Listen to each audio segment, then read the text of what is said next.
Oliver Miguel, welcome to the show today. Thank you so much for having me. I'm very, very honored to be asked to be here. Thank you. Of course. How are you doing?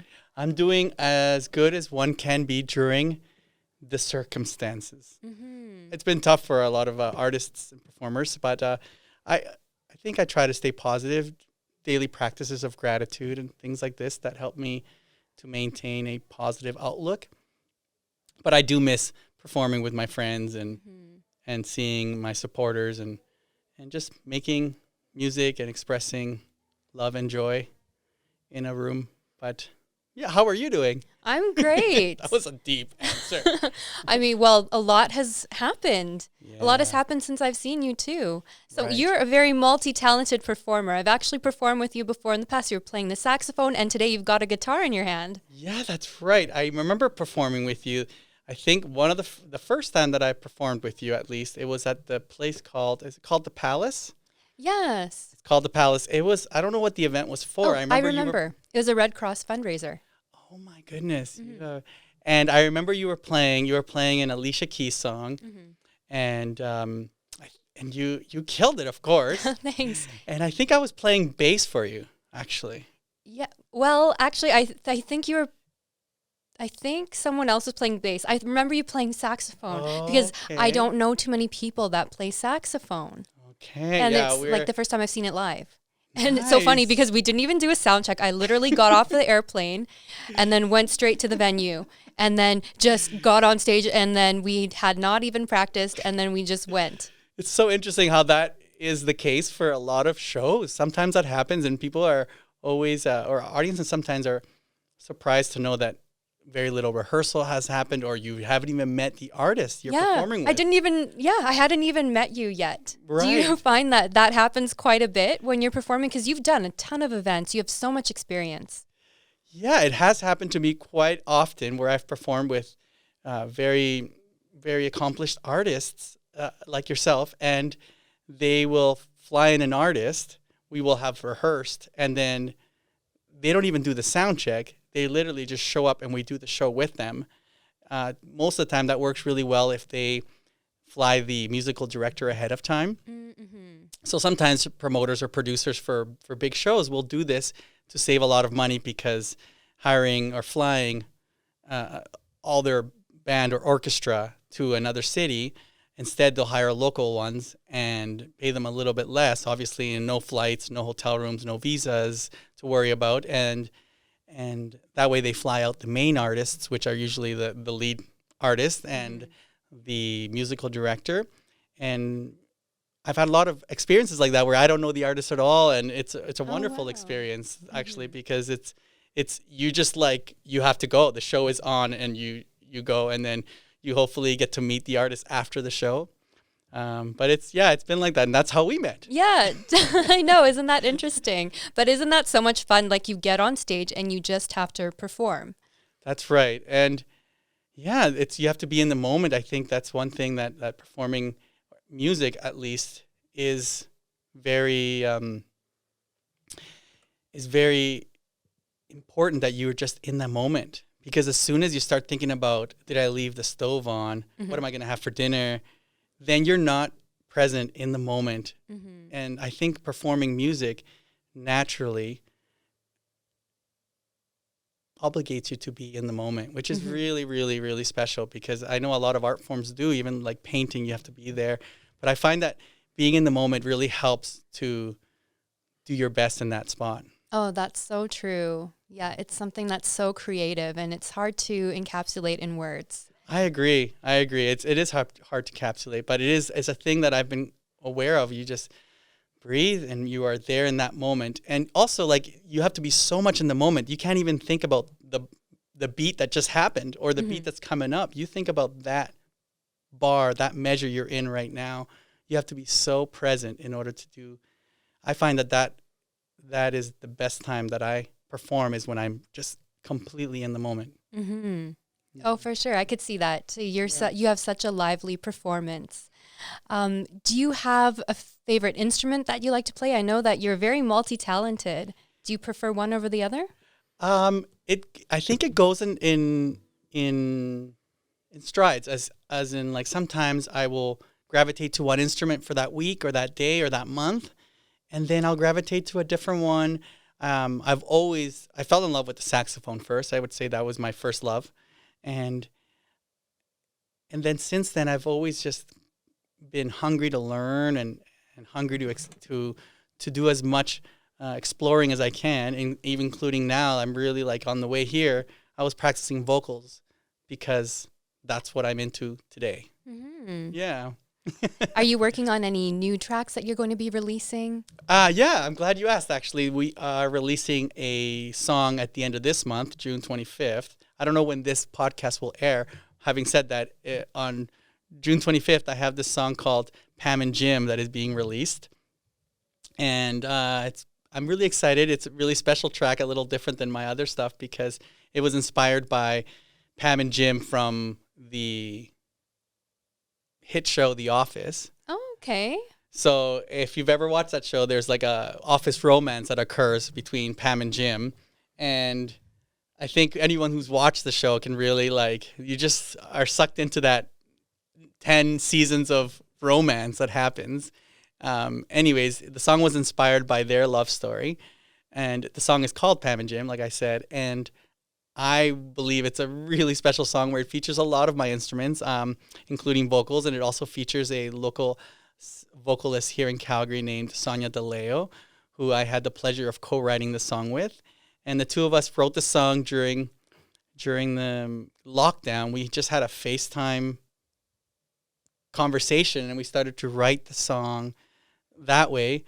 I believe it worked out really well. It was just, and then we started recording it. I sent it out to LA for my friend who plays drums, Effa, to record drums there. And then I sent it to a guitar player. I sent it to a keyboard player, and I just kind of collaborated with these wonderful musicians via internet. That's the only way to do it now. Yeah, you were able to collaborate with people from other countries, all over. And do you think that you would have done it in this process had it not been for the lockdown?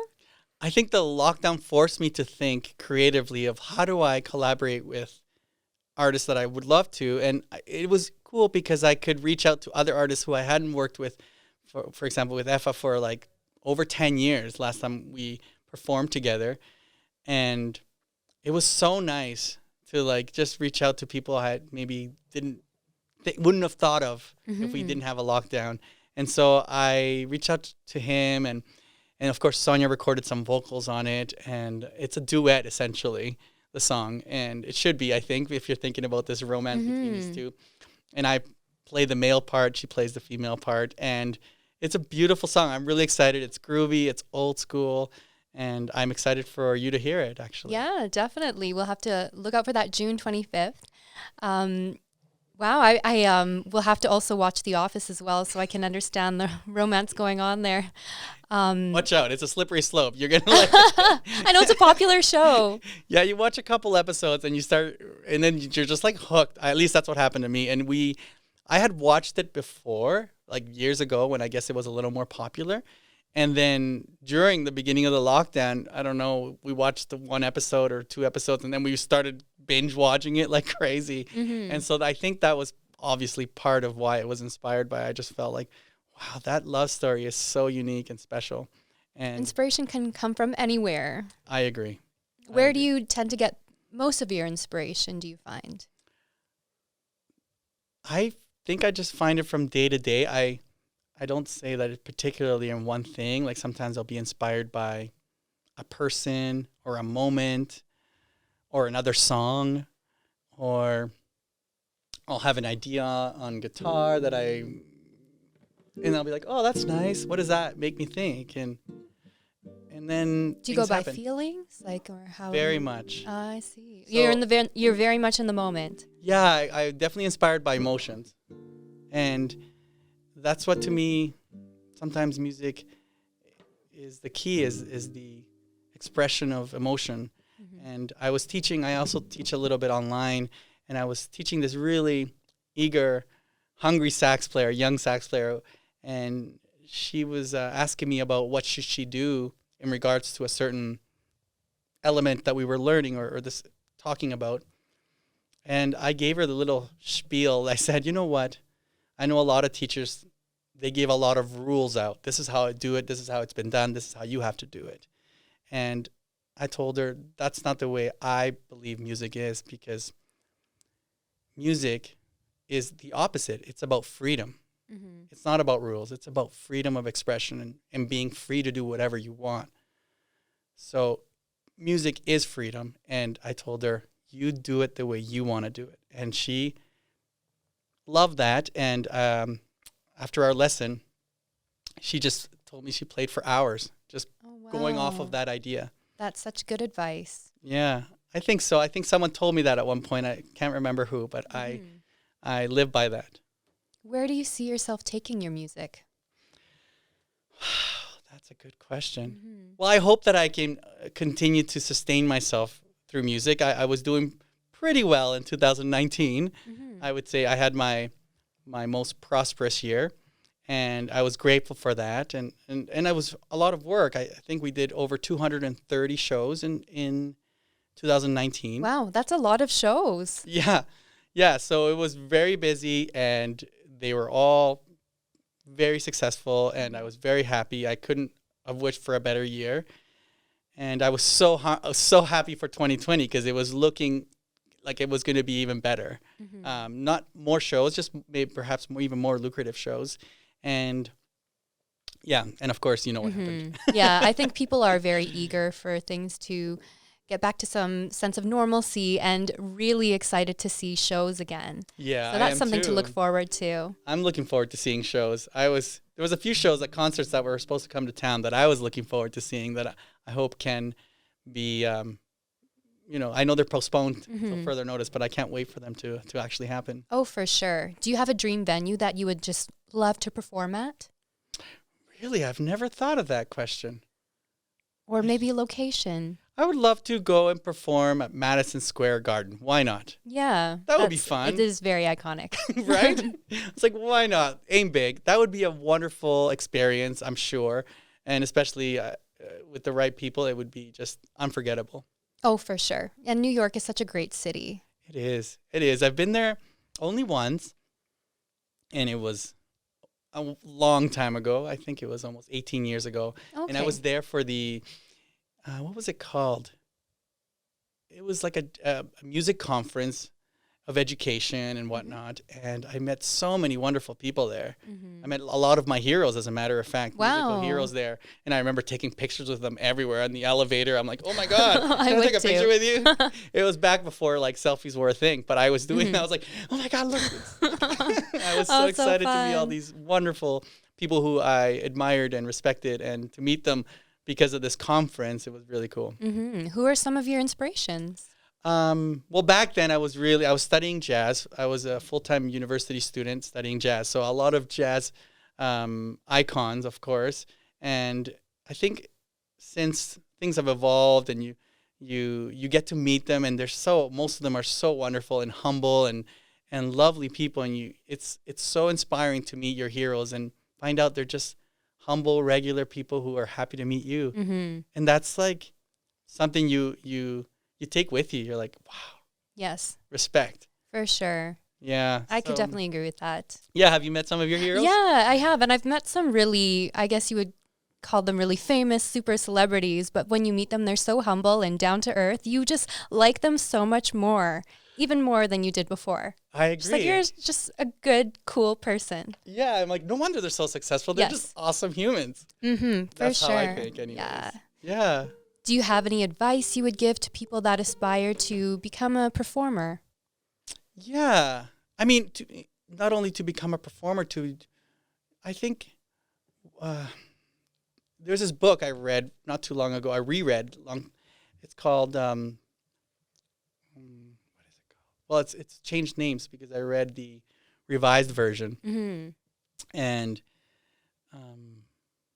did it have to do with music? No, it's a book by Don Luis Miguel Ruiz, and it was called The Fifth Agreement, the Five Agreements. Mm-hmm. Well, originally it was the Four Agreements. Okay. And then the new revised one is called the Five Agreements. And one of the agreements, which I agree with all of them, But one of them really is good to mention, and that's always do your best. Mm-hmm. So I think that's a great way to live by, whether you do music or anything. Yes. If you just always do your best, there's nothing to worry about because you're doing your best. Mm-hmm. And whether it's a real estate agent or music or a chef or a podcast creator, Mm-hmm. if you're just always doing your best, you'll get there. Oh, for sure. reach your Yeah. dreams. And you can always be proud of what you've accomplished when you've really put your best effort in. Absolutely. And sometimes even when you put your best effort, you might look back and be like, oh, I've gotten so much better. But the reason you've gotten better when you look back on it is because you've always done your best, and therefore you've always increased your bestness. Mm-hmm. Yes, for sure. That is really good advice. Yeah, I think doing that's a great element and a great way to live by. Mm-hmm. Do you have a message for your fans and followers? I love you. I'm sure they love you too. I'm so grateful to have the support that I do have and to have met so many wonderful people along the way. Music has brought wonderful people into my life, and so I'm grateful for all of them, and I love them all. Mm-hmm. Aw, that's very sweet. Well, thank you so much for coming on the show today. Thank you again for inviting me. It's a real treat and a pleasure. Likewise.